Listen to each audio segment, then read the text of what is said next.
So hello guys, for this video we discuss about conditional statement, which is which, and I show you on how conditional statement switch works. So first, nag-import ko Java that util that scanner to read the user input. Then public class to define defining public class name conditional statement or conditional statement underscore switch, which is our file name. So here, public class static void main string args, the starting point of the code. So here, we are creating a scanner object. Then this is our scanner name. So scanner IO is equal new scanner system.in. So here, we are asking the user to input a number between 1 to 7. So uh, our variable name, we put a data type and a variable name, which is week. So week is equal to io that next end.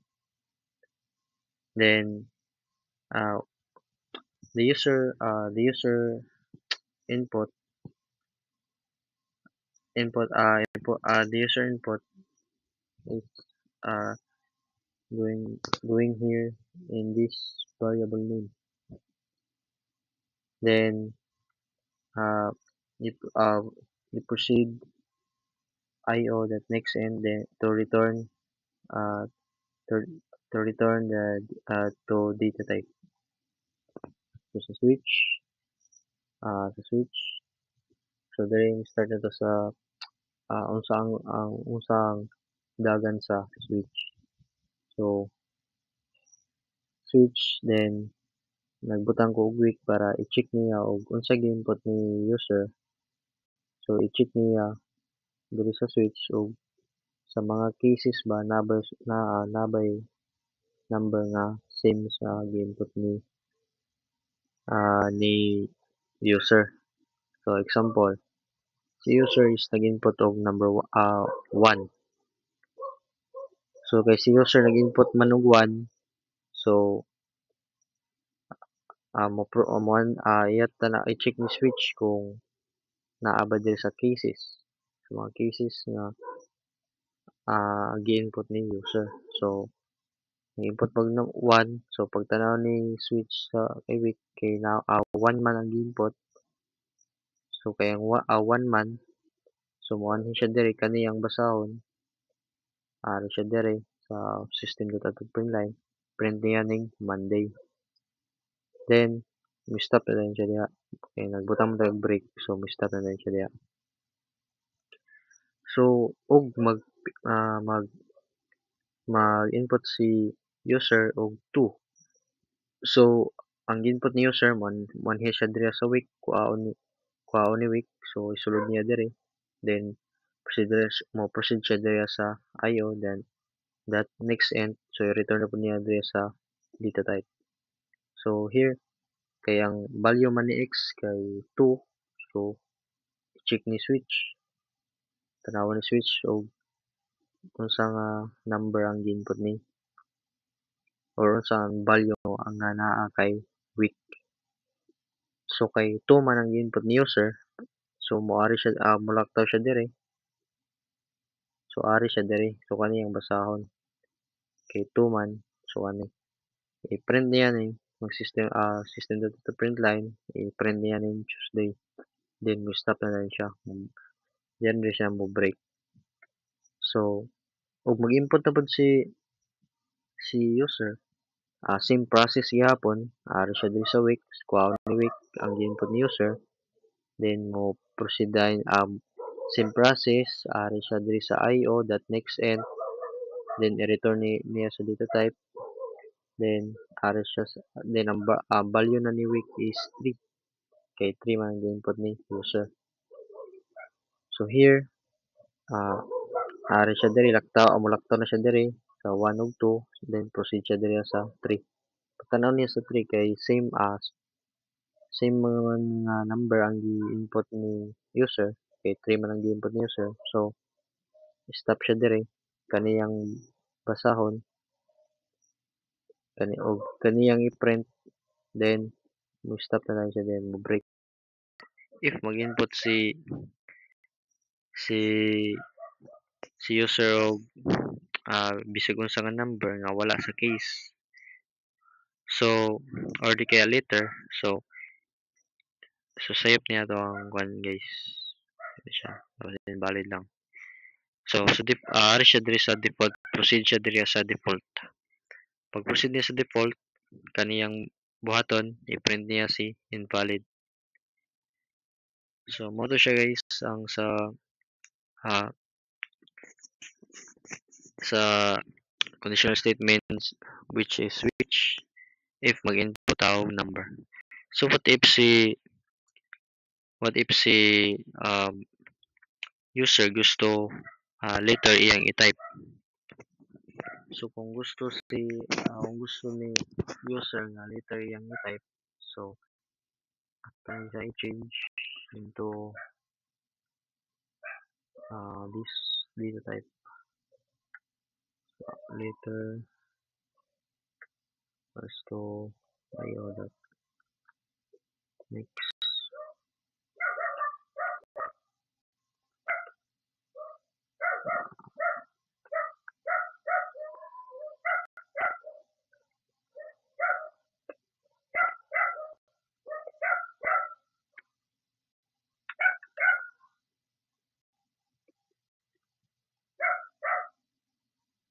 Then ang dire na to siya guys is letter na, dili na siya week.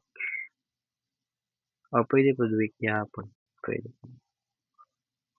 week gyapon.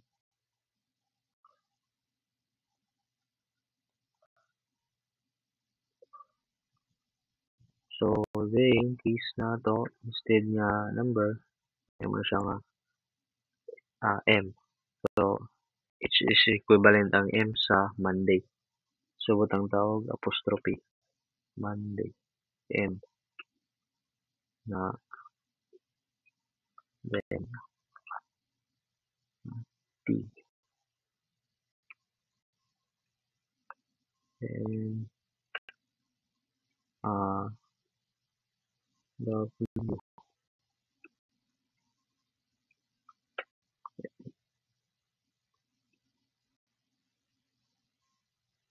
So kay same man sila, so dapat mabago natin sila. So pwede buhatan lang siya ng variable which is H na lang. H.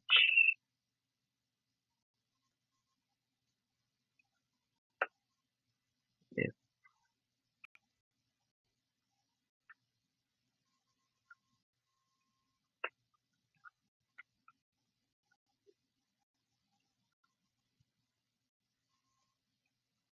Kaya instead niya is so U na lang.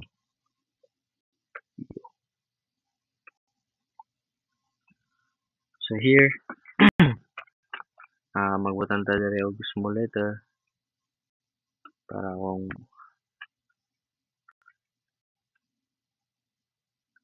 kung sakali si user mag-input og small letter, so mo print gyapon siya.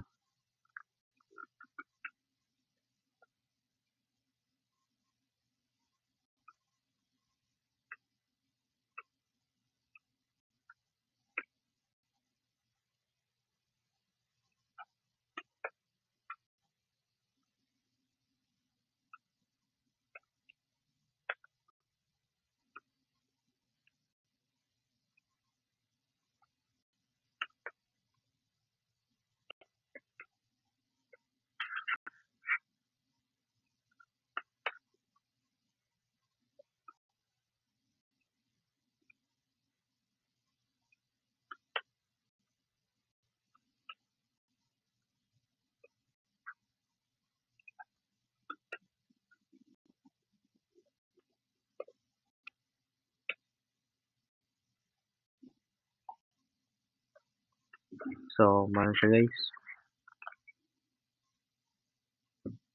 So pag ato na i-run, same gyapon siya nga process if mag-type ta if mag-type si user og letter, so mao ni siya guys. Nganong ah, so kani dayto siya guys, character siya, character nga basahon niya basahon niya ang input ni user. Example, kung nag-input si user og name, so una niya buhaton, basahon niya ang pinakaunang letter, which is magsugod siya pag bilang to zero. So kay zero man ang gibutan nato, so iyang iyang basahon ang una nga letter sa gi-input ni user. So karon ato na siya i-run.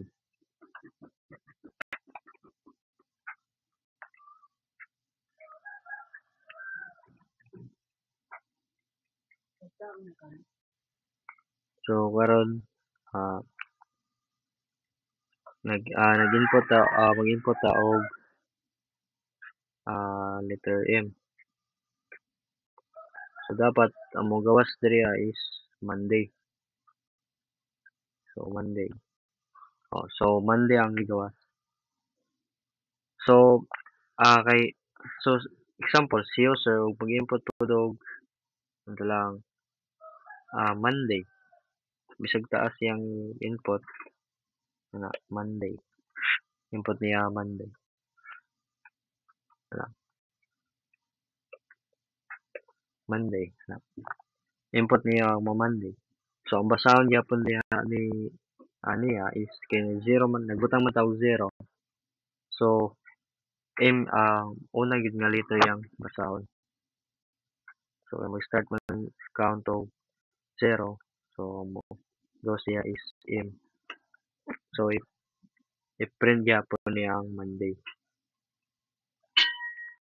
So example Tuesday, same gyapon sila. Tuesday. Tuesday. So mo to siya guys ang sa ah, unsa ang conditional statement nga switch, unsa ang iyang ah, pagdagan sa code. So next we proceed to Python. So here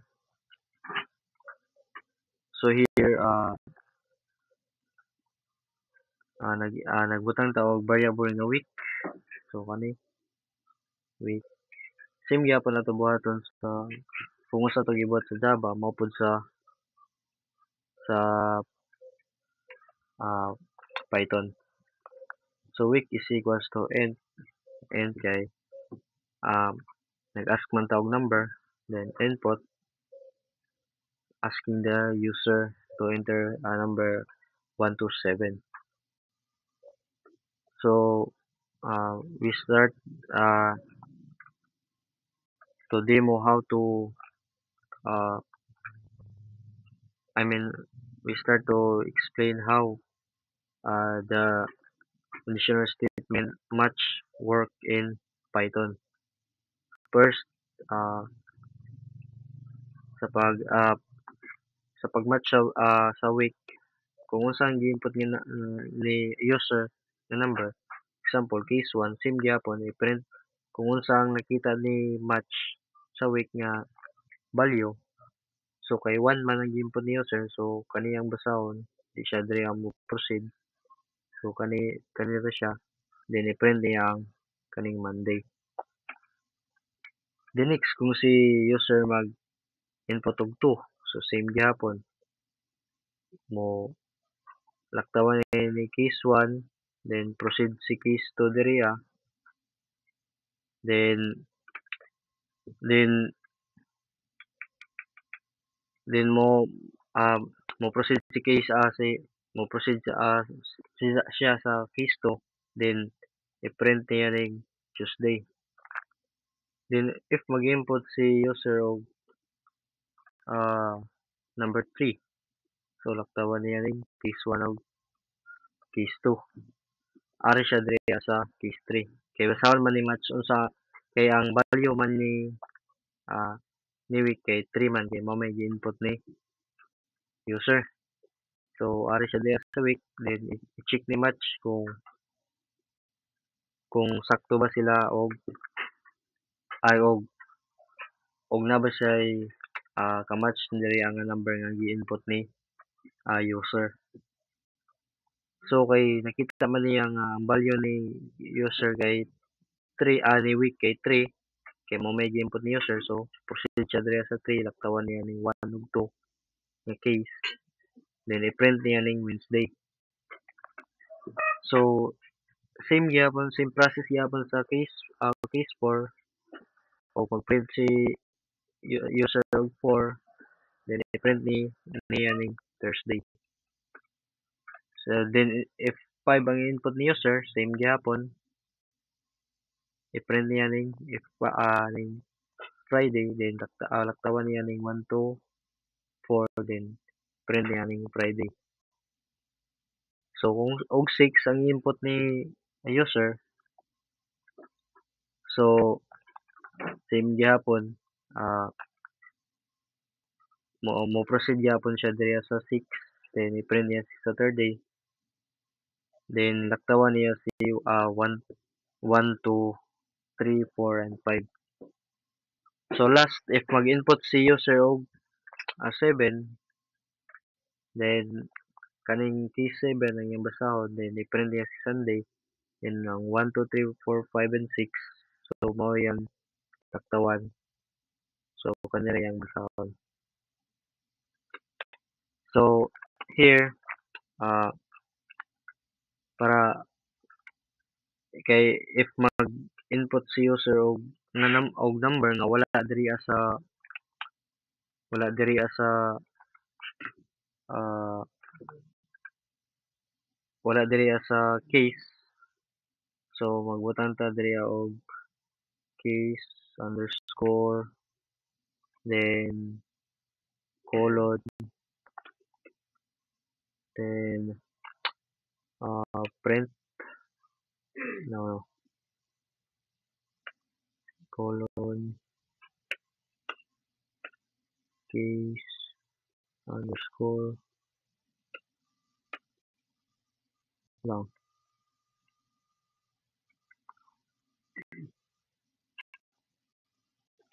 colon then uh, print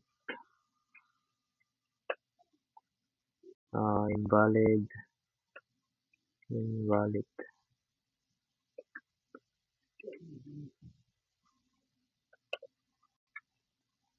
so mao na siya guys pag mag-input si user og less than 1 or greater than 7 so dito siya diri sa case so kaning underscore is mao ni siya ang pasabot niya kung sa Python sa Java ni siya mo ni siya ang default same ra gyapon ni sila nga process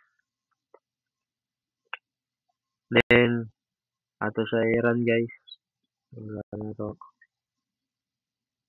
then mag-input ta og 1 so Monday ang yang different then if mag-input ta og greater than 1 example 0 ay greater less than 1 so 0 so invalid ang yang i-print so mao to ang example sa conditional statement uh, both Python Java and Python uh, case both Java and Python switch and match conditional statement so that's all thank